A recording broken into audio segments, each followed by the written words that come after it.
They were horrific things that he did. What triggered it all? I just wanted to keep him. I guess that's the best way to describe it. You don't know how to love, is that what you're saying? I'm not sure I do. It's gonna sound bad. This was not an evil man, it was a sick man. It was my own private little world. I had complete control. Hola, yo soy Jenny y hoy quiero invitarte a reflexionar sobre las siguientes preguntas. ¿Acaso Jeffrey Dahmer no era tan mal? ¿Alguno de los actos que hizo estaba justificado? ¿Busca la serie de Netflix romantizar el asesinato? Acompáñame a descubrirlo en este video.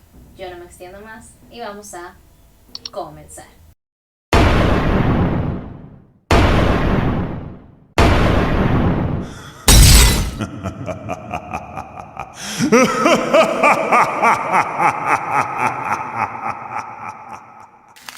Por si acaso llegaste a este video sin tener idea de lo que te estoy hablando, permíteme iluminarte. Jeffrey Dahmer fue un asesino serial de los Estados Unidos. Él era homosexual y sus crímenes eran realizados a hombres. Asesinó a 17 hombres. Su modus operandi era que se los ligaba, los invitaba a la casa a tomar un trago, en ese trago le echaba droga, luego abusaba de ellos y posteriormente los asesinaba. Muchas veces llegó a practicar necrofilia con los cadáveres y también llegó a recurrir al canibalismo. Lo que te quiero comentar el día de hoy viene sobre mis reflexiones a raíz de la serie Dahmer de Netflix. Una serie que bien puede estar apegada a la realidad, como puede estar inventando ciertas cosas. Toda esta reflexión que yo voy a hacer, toda esta opinión que les voy a dar viene de la serie, no de los acontecimientos reales. Si bien es cierto que yo investigué un poco para poder tener como una idea más clara de lo que quería transmitir, mi enfoque va a ser más la serie que otra cosa. Yo siento que esta serie arroja una luz muy interesante sobre lo que son las enfermedades mentales, porque cuando terminé de ver la serie me quedaba más que claro que lo que Jeffrey tenía era una enfermedad mental. Siento que hay como una estigmatización, creo que es la palabra, con las enfermedades mentales. O sea, las dividimos en dos vertientes: las enfermedades normales que aceptamos y aquellas que nos negamos a reconocer como tal. Diríamos que entre las normales tenemos la depresión, la ansiedad, el TOC, los trastornos alimenticios, pero cuando ya nos metemos a el terreno más oscuro de las enfermedades mentales, como son la psicopatía o la pedofilia, literalmente le cerramos todas las puertas a estas personas. No estoy de ninguna manera justificando los actos, todo lo que él hizo es condenable y no puedo decir que él sea una buena persona. Simplemente quiero dejarles a ustedes la reflexión de que nada es blanco ni es negro. Los seres humanos tenemos una gran escala de grises. Y en el caso de Jeffrey obviamente se inclina más hacia el negro que hacia el blanco. Pero no deja de ser una escala de grises. Momentos como su niñez, viendo todas estas peleas, donde él vivía con sus padres, pero prácticamente estaba abandonado porque estos no le hacían el más mínimo caso por tanto discutir. Momentos en los que vemos que él no encaja en una sociedad en ese momento más cerrada de mente, por decirlo de alguna manera, tanto por su homosexualidad como por sus pensamientos de otra índole, son los que nos hacen cuestionarnos si realmente pudo hacerse algo en algún momento por él. Quiero empezar esta reflexión justamente con lo que tiene que ver con la homosexualidad, y me van a disculpar las personas homosexuales por la comparación que voy a hacer, pero es como la que más yo siento que se podría asemejar a lo que yo quiero decir. Cuando una persona es homosexual, siente lo que siente y no lo puede evitar. La diferencia está en que esta persona obviamente está con personas que autorizan esto, que dan consentimiento, que son adultas y que todo es sano, ¿no? Pero ¿qué pasa cuando tú experimentas algo que no puedes evitarlo sentir y que no está bien y que de alguna manera eres consciente de que no está bien? ¿Cómo lo detienes? ¿Cómo lo impides? Yo creo que ese era el punto de Jeffrey, de sus emociones. Él trató de impedirlo por mucho tiempo y eventualmente el no tener una guía, el no tener una ayuda hizo que todo esto se descarriara. No sé si en verdad existe algún tipo de tratamiento, si existe algo que se pueda llevar a cabo para que las personas psicópatas dejen de serlo o por lo menos dejen de tener estas fantasías, pero sí me parece muy interesante reflexionar sobre ello porque siento que este grupo de personas que tienen estas inclinaciones anormales no son como tomados en cuenta a la hora de que existan medicamentos o estudios o enfoques psiquiátricos y psicológicos en ellos. Está todo este punto también de la incomprensión total. Yo me sentía bastante incómoda en esas escenas en las que le preguntaban Que cuando la novia, que si conoció una chica, que si no sé qué. porque yo sabía que él era homosexual. Obviamente la gente alrededor no lo sabía. Por ahí es donde viene el punto de que él de alguna manera se sentía cohibido, no solamente en ese aspecto psicópata, sino en general.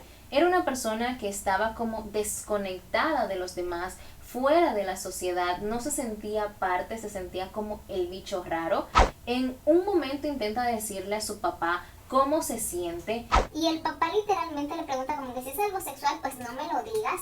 Y fue una escena para mí extremadamente frustrante, porque ahí es donde vengo al punto. ¿Pudo hacerse algo? ¿Qué hubiese pasado si el padre lo hubiese escuchado? ¿Qué hubiese pasado si hubiesen estado realmente atentos a todas las señales que él estaba dando? Porque era lógico que él se estaba derrumbando. Hay momentos donde llegas a pensar que algo que pudo influir en todo esto fue el abandono. Porque su mamá literalmente se fue y lo dejó a su suerte y no le dio importancia. Obviamente ya estas emociones y estos pensamientos estaban de antes. Pero no dejo de cuestionarme si es que acaso eso suma. Porque al final de cuentas lo que él decía que mataba a las personas porque ellos lo iban a abandonar a él y él no quería eso. Y cuando recurrió al canibalismo era como para que ellos se quedaran con él. O sea que ahí había algo respecto al abandono. Y no importa si él tenía 18 años. De igual manera lo dejaron totalmente solo, como si él no fuera nadie, cuando todo lo que él tenía era a su familia. Él no tenía más nadie, no tenía amigos, no tenía nada, y aún así la mamá y el papá se fueron y lo dejaron a su suerte. Ojo, no estoy tratando de crear simpatía con él, simplemente estoy planteando un hecho de si esto le pudo sumar a lo que de por sí ya venía. Otro momento donde me gustaría recalcar esta falta de atención a lo que es este trastorno y cómo esto puede afectar y si se pudo hacer algo, es cuando el papá empieza a darse cuenta que algo no anda bien. Cuando viene el momento donde lo meten preso por abuso infantil, el papá sabe que algo no está bien y escribe una carta pidiendo que por favor reciba algún tipo de ayuda. Cuando Jeffrey sale de la cárcel, el papá le pregunta si él habló con un psicólogo, si le dieron algún tipo de ayuda, y Jeffrey contesta que no, y que eso fue lo mejor, que él pudo estar solo con sus pensamientos. Ahí es donde yo me cuestiono qué hubiese pasado si en ese momento alguien lo hubiese interceptado, alguien hubiese hablado con él, alguien hubiese hecho su trabajo, básicamente. Porque en esta serie vamos a ver muchísimo como nadie hace su trabajo, aparentemente. Los padres están totalmente desligados del hijo. La policía es la más incompetente que yo he visto. No atiende a las llamadas, no le da importancia a la desaparición de la gente de color. O sea, realmente esta serie brilla por la incompetencia de las personas, básicamente. Y yo no dejo de cuestionarme si es que acaso con un correcto manejo psiquiátrico o psicológico, las habilidades de Jeffrey pudieron haberse usado para el bien, porque al final de cuentas él era una persona extremadamente inteligente y era obvio que tenía esta habilidad de manipular el cuerpo humano. Quizás pudo haber sido un gran forense, un gran arqueólogo o algo por el estilo. No sé si me estoy dando a entender. De igual modo, siento que todas estas habilidades y esta inteligencia terminó utilizándose para hacer el mal. Y el mal, lamentablemente, se desbordó en él. Jeffrey, podríamos decir que sufría brotes incluso, igual que cualquier persona que tiene como un ataque de tal cosa, ¿no? Porque él pasaba momentos donde no asesinaba, donde estaba bien, donde estaba tratando de adaptarse y de tener una vida normal. Y luego vienen estos momentos donde él le da por matar. Realmente podríamos considerar esto como una especie de brote psicótico. Yo considero que él no estaba bien de la cabeza, porque es que para mí hay una diferencia muy grande en tú matar a alguien por venganza, por ejemplo, o no sé, por un crimen de odio, a tú hacerlo porque no puedes evitar hacerlo, porque tienes fantasías con eso, porque eso te causa determinada emoción. O sea, realmente yo siento que ahí había mucho más y que tanto en la serie como en la vida real no se le hicieron caso a las señales hasta que fue demasiado tarde. Alejándome un poco de Jeffrey y echando un poquito de luz hacia lo que estaba a su alrededor, algo que me gustó de la serie es que el enfoque no es solamente el asesinato, no es solamente Jeffrey, también vemos a otros personajes como por ejemplo la víctima Tony. En este caso fue una persona que fue necesaria en la serie para que dejemos de empatizar con Jeffrey, para que veamos que aunque Jeffrey lo estaba pasando mal, no significa que el otro lo estaba pasando súper bien y que el otro por eso se lo merecía. Porque para ese punto, que es el episodio 6, se llama Silenciado, la verdad es que tú estás como experimentando una empatía desagradable porque no quieres sentirla por el personaje de Jeffrey. Y estás como que hasta cierto grado justificando un poquito porque dices, Bueno, pero es que mira que le pasó esto, pero es que mira que le pasó esto. Entonces siento que ese episodio era necesario, no solamente ver el asesinato, sino ver la víctima, ver lo que vivió, lo que era, los sueños que tenía, para uno recordar lo que uno está viendo. No es una ficción, fue la realidad y fue una realidad terrible. Era necesario quitar el enfoque de ahí y mirar hacia alrededor. Y hablando de alrededor, también me gustó mucho el hecho de que tomaran en cuenta a la vecina, como el escuchar los gritos, el saber que algo está mal, el que te llegue el olor te puede traumatizar. Y también me gustó mucho el padre. Todo el asunto de Lionel siento que era necesario porque por mucho odio que les tengan las víctimas a Dahmer y por muy malo que haya sido lo que él haya sido, no deja de ser el hijo de alguien. Y en cuanto a la parte de nosotros poder ver ese aspecto también de lo que experimentaron los padres, tanto de las víctimas como de Dahmer, se me hizo bastante interesante. Y ya para ir cerrando, me gustaría hablar del último arco, la redención de Dahmer. Sinceramente, para mí la serie no buscaba redimir al personaje de ninguna manera, simplemente estaba contando lo que pasó. Dahmer en la vida real buscó a Dios en sus últimos días y Dahmer en la vida real fue asesinado por un compañero de prisión. Así que prácticamente la serie se limitó a contar los hechos tal cual sucedieron. Creo que más que buscar que perdones a Dahmer, la serie quería transmitir el mensaje del perdón en general, de dejar ir las cosas que nos hacen daño, de dejar de aferrarnos a la venganza, a la rabia, al odio, porque al final eso no le estaba afectando a él. Y ojo, no estamos obligados a perdonar a nadie, pero sí tenemos la obligación como seres humanos de superar las cosas, de no quedarnos aferrados en la venganza, ni en el odio, ni en el dolor. Quizás no tengamos que darle el perdón para de alguna manera encontrar una liberación. Siento que hay muchas cosas más que a mí se me están quedando de esta serie por mencionar. Esta serie tiene muchos mensajes, tiene mensajes de superación, como les digo, de lo que es el odio y el rencor.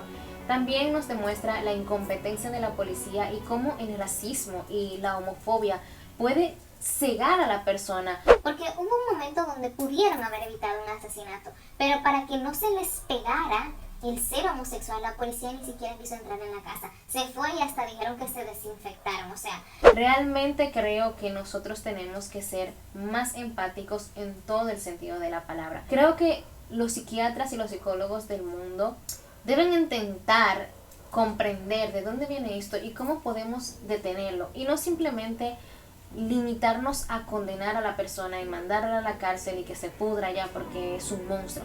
Sí, es un monstruo, pero antes de ser un monstruo fue un ser humano. Antes de dejar ir todas esas emociones que tenía, quizás se las cuestionó. ¿Existió acaso alguna manera de impedir que llegaran a ocurrir? ¿Hay algo acaso que se pueda hacer para evitar que esas cosas ocurran? ¿Se está haciendo lo que se tiene que hacer para evitar que eso ocurra? Sé que suena como muy profunda, pero en verdad la serie es muy buena planteando estas interrogantes. Y si romantiza o no romantiza el asesinato, creo que eso ya depende de cómo tú quieras interpretar las cosas. Yo termino aquí esta reseña, reflexión, invitándoles al debate. Me gustaría leerles, me gustaría saber qué ustedes se cuestionaron, qué a ustedes les impactó de esta serie, qué les llamó la atención, cuál fue el mensaje que a ustedes se le quedó. Por favor, déjenlo en los comentarios y vamos a debatir, porque honestamente la serie da para muchísimo, para un video larguísimo. Así que, ¿qué les parece si seguimos ahí abajo? Muchísimas gracias por haber llegado hasta aquí. Recuerda que si me das like me ayudas muchísimo, también si comentas y si lo compartes, y no dejes de suscribirte y de activar la campanita para que YouTube te avise cada vez que yo suba video. Yo me despido por el día de hoy y nos vemos en un próximo video. Bye, los quiero mucho.